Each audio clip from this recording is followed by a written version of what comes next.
Welcome to the AFR Saints channel, where we provide you daily content on your favorite team, the New Orleans Saints. Do us a favor and hit that subscribe button. Be sure to leave your comments below and smash that like button. Who dat? Our final time going up to Irvine, California to check in with our buddy Ross Jackson, Locked On Saints, LouisianaSports.net. I'm going to miss our chats daily, man. You've been part of my day now for 3 weeks, like every single day for 3 weeks. But we appreciate you, man. How are you? Oh, I'm good. I was just going to keep calling. I love it. Come on. Come on, man. 5 o'clock. Let's do it. It's the Matt and Ross show every single day at 5. I'm down. Yeah. I was just going to call. Sorry. Well, hopefully when you do that, we have better news than we've had mostly throughout these updates, because we've talked a lot about injuries, and I guess it's fitting that the final day we have another big one, and that's that Rashid Shaheed, a toe, foot injury. I hear toe, and I get really, really nervous, man. What do we know? Yeah, completely understandable. Toe injuries and the New Orleans Saints have been oil and water here over the course of the past few years. And have led to some of the most, larger storylines and NFL-level storylines. And so you'd like to avoid that here with a guy that's set to be your wide receiver, too, and set to be one of the most dynamic playmakers on the team. Matt, you and I were just talking about how much they probably loved having him back because of that speed and everything that he was able to add. So definitely one to keep a close eye on because, again, the track record of the Toes has not been great. I will mention that earlier in this offseason, we saw both Nathan Shepard and Peyton Turner leave with a toe injury, miss a day, and then come back. Okay. So maybe, just maybe, the fortune has changed when it comes to the Toesies. But for this one, when it comes to Rashid Shaheed, definitely a big one to watch because he's a guy that you need to be ready week one. So hopefully that will be the case for Rashid Shaheed, who also missed some time earlier in training camp with a hamstring injury. So, this is something that you just want to kind of keep a close eye on and make sure it doesn't turn into something else. Is there any wide receiver Sunday night against the Niners that you're particularly curious to see how they perform? Yeah, Kevin Austin Jr. is the big one for me. He had a fabulous day again today. He had a strong day yesterday as well. Today with a nice kind of catch and run over the middle of the field on a great delivery from Jake Haener. Later on, a touchdown from Jake Haener in their sort of end-of-the-game simulation that they ran, which was 48 seconds left on the clock, going from the defense's 45. And then being able to drive in for a touchdown there. And so I'm really excited to see him. Dennis Allen kind of commented on him in Thursday's practice or after Thursday's practice, saying that he basically they used him in a bunch of different positions last week against the Arizona Cardinals. And so they felt like maybe some of the wires got crossed a little bit for him. So hopefully he's able to play a more focused role. He sees himself as a little bit more of like a split end, wide area X receiver. Let's see if he gets more opportunities to just be that guy on Sunday, and if he's able to maximize that against the 49ers. I want to ask you some thoughts and maybe a preview of the Sunday night game against the Niners. But first, from today, anything else or anyone else stand out today?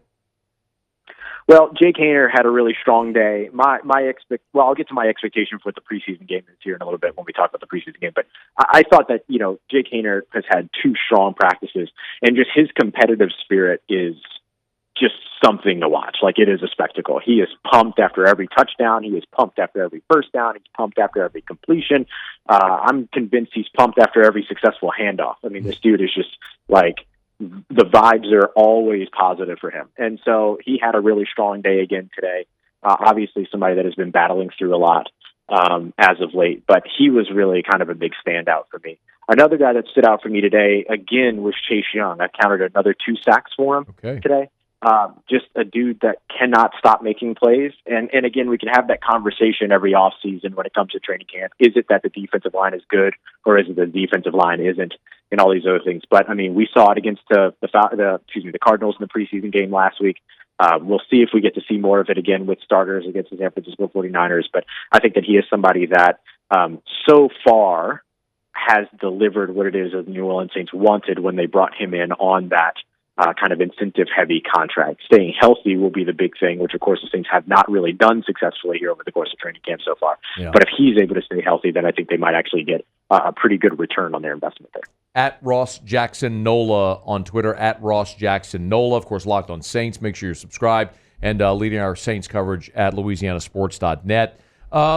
Okay, let's talk about preseason game number 2. Let's delve into, just pick up right where you were with the backup quarterbacks. Yeah. Are we going to see Derek Carr on Sunday, or will it just be the backups? I expect, just by the typical preseason rhythm, that it will be the backup quarterbacks. But I think there's a chance that we see some starters. I just think that their performance against the Arizona Cardinals left so much to be desired.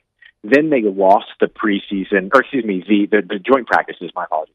They lost those joint practices against the Arizona Cardinals. I asked Dennis Allen. I tried. I asked him if if losing those joint practices was going to have any type of impact on how they did it. It's on me for asking a yes or no question, which, Matt, as you know, is probably not the greatest thing to do. But I was given a maybe. Yeah, maybe. But he wasn't gonna commit to giving that information away before talking to the team about it. I understand that. But I do think that there is a world in which not having those preseason games, those joint practices, does impact what they plan to do in the preseason games. Whether that means getting another round for the starters or showing a little bit more of their system, perhaps, against an unfamiliar opponent. So I could see it going either way. But my expectation is that Spencer Rattler will be the quarterback that finishes the first half. Whether he starts or not, we'll see what that means for Derek Carr. But I expect that he'll be the one to finish the first half, and then Jake Haener gets the second half, the reverse of what we saw last week. Okay, that does make sense. So we're getting to the point now also, Ross, where, and it's different the way that they do roster cuts now, where it's not in phases, but who are roster bubble guys? Like, not guys that we know aren't going to make the team camp bodies. Like, who are roster bubble guys that you may feel like, okay, it's important that this player have a big day on Sunday night?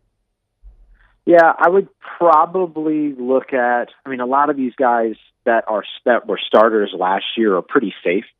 I think that what you're really looking for is kind of the depth players and things like that. Guys like, that could end up being surprises, like a Mark Evans, who was with the team a lot through last season. A guy like, I was going to mention Landon Young being another guy to watch out for. Although I think Landon Young's pretty safe, he could be one of those guys where if he struggles too much during a preseason game, then maybe the conversation starts to go another way.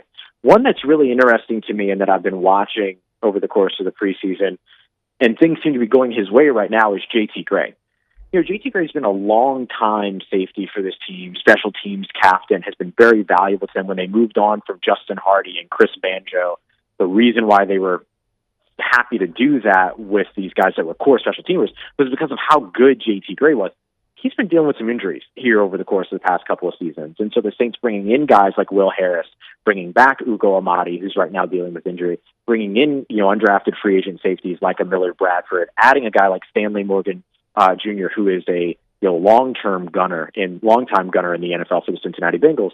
That kind of indicated to me that maybe they would be looking at either who's going to be that guy opposite JT Gray or potentially that guy in place with JT Gray. So him and the other specialists, interesting enough, are the other ones that I would be watching on the bubble as that kicker and punter battle has continued throughout training camp. I guess that's a good way to punctuate it. Are both those jobs still up for grabs? I would say so. I think Blake Grupe did a really good job today. He was 7 of 8 on his field goals. I thought Lou Hedley punted well today. But the punter battle between the two Aussies of Lou Hedley and Matt Hayball has been one that has raged on here throughout camp. Matt Hayball had a really strong day yesterday of several punts over 5 seconds. He had like a 61-yard punt the other day or a 60-plus yard punt the other day. Those are numbers that we didn't see from the Saints last year.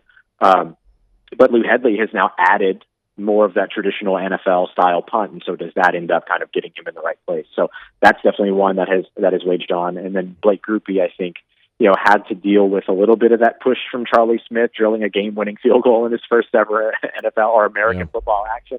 Obviously, it's going to make a lot of waves, but I thought he had a strong camp this week. So I think seeing more preseason performance is going to be more important for those guys in that room. But I think it's still a battle to watch.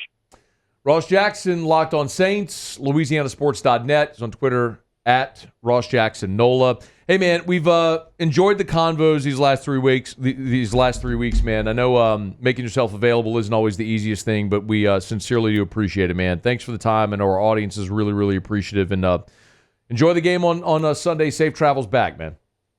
Real pleasure, buddy. Thanks so much, as always, for having me on as well. It was a pleasure to do all this.